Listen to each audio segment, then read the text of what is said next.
Hello friends, ಇವತ್ತಿನ recipe ಎಣ್ಗಾಯಿ ಹೀರೆಕಾಯಿ. ಫಸ್ಟು 3-4 ಹೀರೆಕಾಯಿ ತಗೊಳ್ಳಿ, ನೀಟಾಗಿ ನೀರಲ್ಲಿ ಕ್ಲೀನ್ ಮಾಡ್ಕೊಳ್ಳಿ. ಆಮೇಲೆ ವೇಸ್ಟೇಜ್ ಏನೇನಿರುತ್ತೆ ಅದನ್ನೆಲ್ಲ ಕಟ್ ಮಾಡಿಬಿಡಿ. ಇವಾಗ ಸಿಪ್ಪೆಯನ್ನು ನೀಟಾಗಿ ಪೀಲ್ ಮಾಡ್ಕೊಳ್ಳಿ. ಸಿಪ್ಪೆ ಚಟ್ನಿ ಯಾವ ಥರ ಮಾಡ್ಬೇಕಂತ ನಾನು ಆಲ್ರೆಡಿ ವಿಡಿಯೋ ಅಪ್ಲೋಡ್ ಮಾಡಿದ್ದೀನಿ, ನೀವು ನೋಡ್ಬಹುದು ಅದನ್ನು. ಸೊ ಇದನ್ನು ಇವಾಗ ಸಿಪ್ಪೆನ ನೀಟಾಗಿ ಪೀಲ್ ಮಾಡ್ಕೊಳ್ಳಿ. ಸಿಪ್ಪೆ ಚಟ್ನಿ ತುಂಬಾನೇ ಚೆನ್ನಾಗಿರುತ್ತೆ.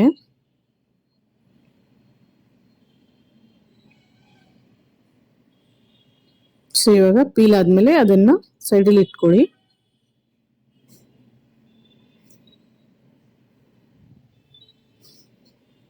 ಇವಾಗ ನೋಡಿ ಯಾವ ತರ ಕಟ್ ಮಾಡ್ಕೊಳ್ಳೋದು.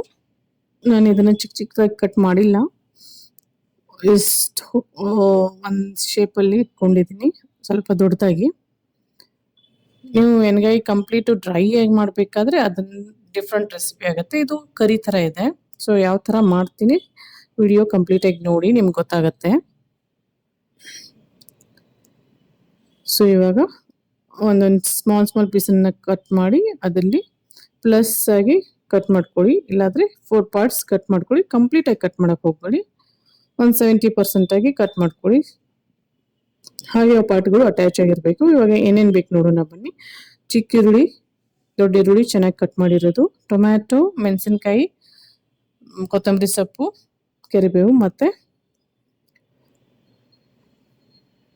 ಹೀರೆಕಾಯಿ. ಇವಾಗ ಒಂದು ಬಾಣಲಿ ತಗೊಳ್ಳಿ. ಬಾಣಲಿಯಲ್ಲಿ ಒಂದು 4-5 ಸ್ಪೂನು ಎಣ್ಣೆ ಹಾಕೊಳ್ಳಿ. ಫಸ್ಟ್ ಇದನ್ನು ಆಯಿಲ್ ಫ್ರೈ ಮಾಡ್ಕೊಳ್ಳಿ. ಒಂದು 7-8 ನಿಮಿಷ ಸಾಕು. ಆಯಿಲ್ ಫ್ರೈ ಮಾಡಿದ್ರೆ ಮಸಾಲೆದಲ್ಲಿ ಯಾವಾಗ ಲಾಸ್ಟ್ ಟೈಮಲ್ಲಿ ಮಸಾಲೆದಲ್ಲಿ ಮಿಕ್ಸ್ ಮಾಡ್ತೀವಿ ಆವಾಗ ಜಾಸ್ತಿ ಕುಕ್ ಮಾಡೋಕ್ಕೆ ಬೇಕಾಗಿಲ್ಲ. ಸೊ ಮಸಾಲೆ ಫ್ಲೇವರ್ಸ್ ಎಲ್ಲ ಹಾಳಾಗಲ್ಲ ಜಾಸ್ತಿ. ಸೊ ಚೆನ್ನಾಗಿ ಇದನ್ನು ಫ್ರೈ ಮಾಡಿ.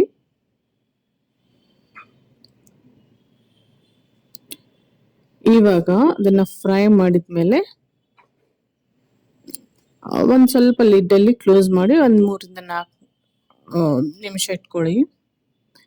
ನೋಡ್ಕೊಳ್ಳಿ, ಸ್ವಲ್ಪ ಒಂದು 50% ಕುಕ್ ಆದರೆ ಸಾಕು.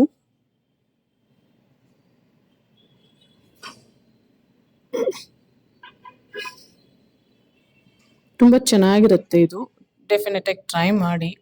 ಇದು ರೊಟ್ಟಿ ಜೊತೆ ಆಗಲಿ, ಚಪಾತಿ ಜೊತೆ ಆಗಲಿ, ಅಥವಾ ಪುಲ್ಕ, ರೋಟಿ, ಅನ್ನದ ಜೊತೆ ಚೆನ್ನಾಗಿರುತ್ತೆ.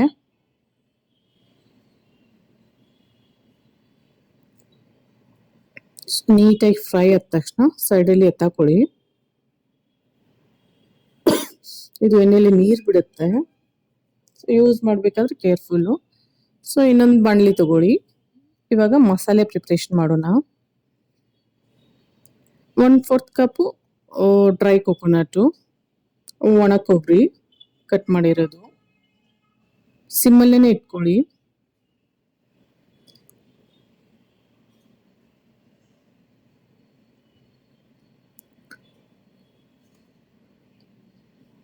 ಸೊ ಇದು ಬಿಳಿ ಎಳ್ಳು ಒಂದು 2-3 ಸ್ಪೂನ್ ಸಾಕು. ಇದು ತುಂಬ ಬೇಗ ರೋಸ್ಟ್ ಆಗುತ್ತೆ. ಸೊ ಅದಕ್ಕೆ ತುಂಬ ಸಿಮ್ಮಲ್ಲಿ ಇಟ್ಕೊಂಡು ಒಂದು ಸ್ವಲ್ಪನೇ ರೋಸ್ಟ್ ಮಾಡಿ ಸಾಕು. ಆಮೇಲೆ ಕಡಲೆ ಬೀಜ, ನನ್ನ ಹತ್ರ ಆಲ್ರೆಡಿ ರೋಸ್ಟೆಡ್ ಕಡಲೆ ಬೀಜ ಇದೆ, ಅಂದರೆ ಅದನ್ನು ಚೆನ್ನಾಗಿ ಹುರಿದಿಟ್ಟಿದ್ದೀನಿ. ಆ ಕಡಲೆ ಬೀಜ ಇದೆ, ಅದನ್ನೇ ಸ್ವಲ್ಪ ಬಿಸಿ ಮಾಡ್ತಾ ಇದ್ದೀನಿ. ಸೊ ಇದನ್ನು ಇವಾಗ ಸೈಡಲ್ಲಿ ಇಟ್ಕೊಳ್ಳಿ. ಸೊ ಇವಾಗ ಬಾಣಲೆಯಲ್ಲಿ ನಾವು ಹೀರೆಕಾಯಿ ಫ್ರೈ ಮಾಡ್ಕೊಂಡಿರ್ತೀವಲ್ಲ, ಅದೇ ಎಣ್ಣೆನ ನಾನು ಯೂಸ್ ಮಾಡ್ತಾ ಇದ್ದೀನಿ. ಈ ಮಸಾಲೆನ ಸೈಡಲ್ಲಿ ಇಟ್ಕೊಳ್ಳಿ, ಸ್ವಲ್ಪ ಕೂಲ್ ಆಗಲಿ, ತಣ್ಣಗಾಗಲಿ. ಸೊ ಇದರಲ್ಲಿ ನೀರಿದೆ, ಸೊ ಕೇರ್ಫುಲ್ಲು.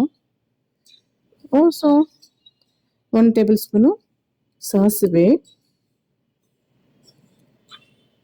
ಜೀರಿಗೆ 1/2 ಟೀ ಸ್ಪೂನು, ಅರ್ಧ ಟೀ ಸ್ಪೂನು, ಆಮೇಲೆ ಶುಂಠಿ ಬೆಳ್ಳುಳ್ಳಿ ಪೇಸ್ಟು. ನೀವು ಬೇಕಾದರೆ ಕಂಪ್ಲೀಟ್ ಪೇಸ್ಟ್ ಮಾಡ್ಕೋಬಹುದು, ನಾನು ಇದು ಕಲ್ಲಲ್ಲಿ ಜಜ್ಜಿರೋದು. ಆಮೇಲೆ ಮೆಣಸಿನ್ಕಾಯಿ 7-8, ಆಮೇಲೆ ಕರಿಬೇವಿನ ಸೊಪ್ಪು ಸ್ವಲ್ಪ. ಇವನ್ನೆಲ್ಲ ಚೆನ್ನಾಗಿ ಎಣ್ಣೆಯಲ್ಲಿ ಫ್ರೈ ಮಾಡ್ಕೊಳ್ಳಿ. ಹಸಿ ಹಾಗೆ ಹಾಕಿದ್ರೆ ಚೆನ್ನಾಗಿರಲ್ಲ. ಚಿಕ್ಕ ಈರುಳ್ಳಿ ಯೂಸ್ ಮಾಡ್ತಾ ಇದ್ದೀನಿ. ಚಿಕ್ಕ ಈರುಳ್ಳಿ ಟೇಸ್ಟ್ ತುಂಬಾನೇ ಚೆನ್ನಾಗಿರುತ್ತೆ. ಸೊ ಡೆಫಿನೆಟ್ ಆಗಿ ಟ್ರೈ ಮಾಡಿ ಒಂದ್ಸಲ ಯಾವ ಥರ ಇರುತ್ತೆ ಅಂತ ನೋಡ್ಕೊಳ್ಳಿ. ಆಮೇಲೆ ದೊಡ್ಡ ಈರುಳ್ಳಿ ಅದನ್ನ ಚೆನ್ನಾಗಿ ಕಟ್ ಮಾಡಿರೋದು, ನಿಮ್ಗೆ ಎಷ್ಟು ಬೇಕಷ್ಟು ಹಾಕೊಳ್ಳಿ. ಒಂದು ಆನಿಯನು ಅಥವಾ 2 ಈರುಳ್ಳಿ ಬೇಕು, ಎಷ್ಟು ಈರುಳ್ಳಿ ಬೇಕೋ ಅಷ್ಟನ್ನ ಹಾಕೊಳ್ಳಿ. ಚೆನ್ನಾಗಿ ಎಣ್ಣೆಲಿ ಫ್ರೈ ಮಾಡ್ಕೊಳ್ಳಿ, ಬೇಕಂದ್ರೆ ಎಣ್ಣೆನೂ ಹಾಕೋಬಹುದು. ಇನ್ನು ತುಂಬಾನೇ ಟೇಸ್ಟಿಯಾಗಿರುತ್ತೆ, ಕ್ರೀಮಿ ಆಗಿರುತ್ತೆ, ಫೀಲಿಂಗ್ ಆಗಿರುತ್ತೆ. ಸೊ ಡೆಫಿನೆಟ್ ಆಗಿ ಟ್ರೈ ಮಾಡಿ, ಕಮೆಂಟ್ ಮಾಡಿ. ಇವಾಗ ನಾವು ಇದನ್ನ ಮಿಕ್ಸಿಯಲ್ಲಿ ಚೆನ್ನಾಗಿ ರುಬ್ಕೋಬಹುದು. ತಣ್ಣಗಾಗಿದೆ, ಸೊ ಚೆನ್ನಾಗಿ ರುಬ್ಕೊಳ್ಳಿ ಇದನ್ನ. ಸೊ ಈ ತರ ಪೇಸ್ಟ್ ಆಗಿದೆ, ಪೌಡರ್ ಆಗಿಬಿಟ್ಟಿದೆ. ಸೊ ಇದನ್ನು ನಮ್ಗೆ ಎಷ್ಟು ಬೇಕು ಅಷ್ಟು ಯೂಸ್ ಮಾಡ್ಕೋಬಹುದು. ಸೊ ಇದು ಚೆನ್ನಾಗಿ ಫ್ರೈ ಆಗಿದೆ. ಇವಾಗ ಟೊಮ್ಯಾಟೊ ಹಾಕೊಳ್ಳಿ, 1 ರಿಂದ 2 ಚೆನ್ನಾಗಿ ಕಟ್ ಮಾಡಿರೋದು.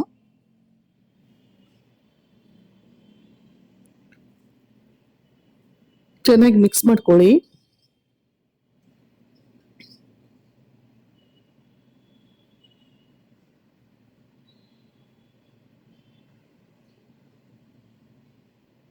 ಆಲ್ಮೋಸ್ಟ್ ರೆಡಿ ಆಗಿದೆ. ಇವಾಗ ಮಿಕ್ಸ್ ಮಾಡಿರೋದು ಮಸಾಲೆನ ಹಾಕೊಳ್ಳಿ. 4 ಟೀ ಸ್ಪೂನು ಸಾಕು.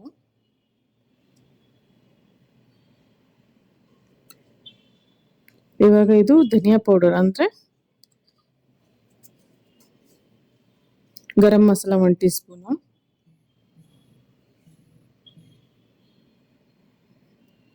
ಆಮೇಲೆ ಇದು ಗುರಳ್ ಹಾಕಿದೀನಿ, ನೀವು ಬೇಕಾದ್ರೆ ಹಾಕ್ಬೋದು, ಇಲ್ಲಾದ್ರೆ ಮಿಸ್ ಮಾಡಬಹುದು.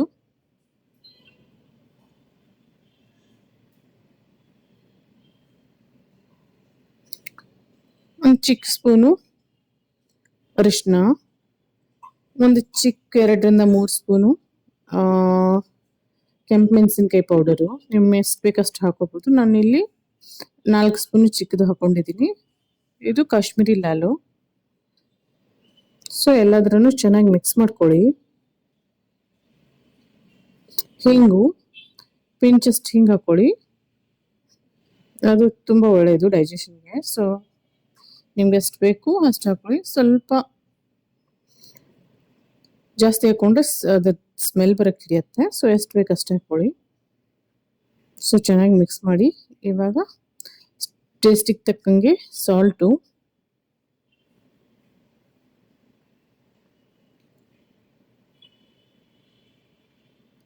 ಇದು ಬೆಲ್ಲ, ಆರ್ಗ್ಯಾನಿಕ್ ಬೆಲ್ಲ ಪೌಡರು, ಒಂದು 1/2 ಟೀ ಸ್ಪೂನ್ ಸಾಕು. ಇವಾಗ ನೀರು ಹಾಕೊಳ್ಳಿ, ಬಿಸಿ ನೀರು ಹಾಕೊಂಡ್ರೆ ಚೆನ್ನಾಗಿರುತ್ತೆ, ಟೇಸ್ಟ್ ಹಾಳಾಗಲ್ಲ. ಸೊ ಇವಾಗ ಇದನ್ನ ಚೆನ್ನಾಗಿ ಮಿಕ್ಸ್ ಮಾಡಿ. ಇವಾಗ ಹೈ ಫ್ಲೇಮ್ ಇಟ್ಕೋಬಹುದು ನೀವು. ಇವಾಗ ಹೀರೆಕಾಯಿ ನಾವು ಫ್ರೈ ಮಾಡಿ ಇಟ್ಕೊಂಡಿದೀವಿ, ಅದನ್ನ ಮಿಕ್ಸ್ ಮಾಡ್ಕೊಳ್ಳಿ.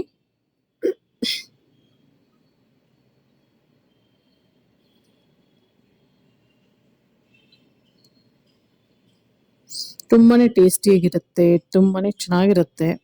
ಡೆಫಿನೆಟ್ ಆಗಿ ಟ್ರೈ ಮಾಡಿ. ನನ್ನ ವಿಡಿಯೋ ಇಷ್ಟ ಆದರೆ ಪ್ಲೀಸ್ ಲೈಕ್, ಶೇರ್ ಮತ್ತು ಸಬ್ಸ್ಕ್ರೈಬ್ ಮಾಡಿ. ಅದರಿಂದ ನನಗೆ ನೆಕ್ಸ್ಟ್ ವಿಡಿಯೋಸ್ ಮಾಡೋಕ್ಕೆ ಸಪೋರ್ಟ್ ಸಿಗುತ್ತೆ. ಸೊ ಇವಾಗ ಚೆನ್ನಾಗಿ ನೋಡಿ, ಒಂದು 7 ರಿಂದ 8 ನಿಮಿಷ ಲಿಡ್ ಕ್ಲೋಸ್ ಮಾಡಿ ಇಟ್ಕೊಂಡು ಕುದಿಸ್ಬಿಡಿ ಮೀಡಿಯಂ ಫ್ಲೇಮಲ್ಲಿ. ಸೊ ಇವಾಗ ಚೆಕ್ ಮಾಡಿ ಕುದಿದೆ ಅಥವಾ ಇಲ್ಲ ಅಂತ. ಸೊ ಇನ್ನೊಂದು 2 ನಿಮಿಷ ಹಾಗೆ ಕುದಿಯಕ್ಕೆ ಬಿಡಿ. ಸೊ ಆಲ್ಮೋಸ್ಟ್ ನಮ್ಮದು ಎಣ್ಗಾಯಿ ಹೀರೆಕಾಯಿ ರೆಡಿ ಇದೆ. ನೋಡ್ಬೋದು ನೀವು, ಕಲರು ಟೆಕ್ಸ್ಚರು ಎಷ್ಟು ಚೆನ್ನಾಗಿ ಬಂದಿದೆ.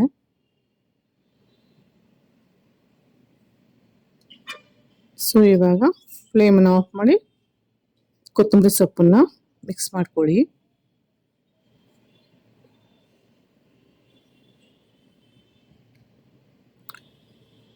ಡೆಫಿನೆಟ್ ಆಗಿ ಟ್ರೈ ಮಾಡಿ, ತುಂಬಾನೇ ಚೆನ್ನಾಗಿರುತ್ತೆ. ಇವಾಗ ನೋಡ್ಬೋದು ಯಾವ ಥರ ಕಲರ್ ಬಂದಿರುತ್ತೆ, ಎಷ್ಟು ಕ್ರೀಮಿ ಆಗಿರುತ್ತೆ, ಎಷ್ಟು ರಿಚ್ ಆಗಿದೆ.